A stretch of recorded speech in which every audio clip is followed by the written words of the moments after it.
దీవెన యేసయ్య దీవెన దీవెన యేసయ్య దీవెన.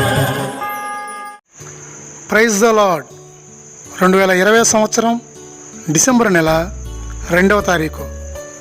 ఈరోజు దేవుని వాగ్దానము, తన్ను తాను హెచ్చించుకునివాడు తగ్గింపబడును, తన్ను తాను తగ్గించుకునివాడు హెచ్చింపబడును.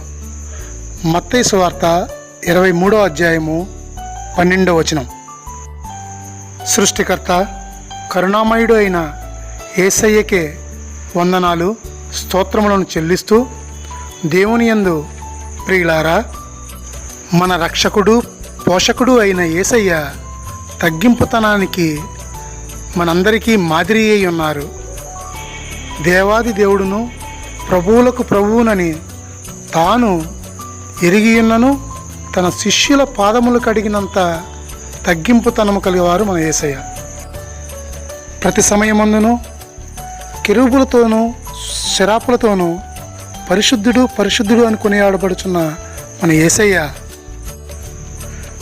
దేవుని స్వరూపము కలిగిన వాడై ఉండి దేవునితో సమానంగా ఉండుట విడిచిపెట్టకూడని భాగ్యమని ఎరిగియుండి కూడా పాపులమైన మనల్ని రక్షించడానికి మనుష్యుల పోలికగా పుట్టి దాసుని స్వరూపమును ధరించుకొని తన్ను తానే రిక్తునిగా చేసుకొని శిలువ మరణం పొందినంత విధేయత చూపిన వాడై తన్ను తాను తగ్గించుకున్న కారణముతో దేవాది దేవుడైన తండ్రి దేవుడు ఆయనను అన్ని నామముల కన్నా పైనామముగా హెచ్చించిన యేసయ్య మనస్సును కలిగిన వారమై మనము జీవించులాగున ఆ దేవుడు ఈ వాక్యము ద్వారా మనతో మాట్లాడుచున్నారు.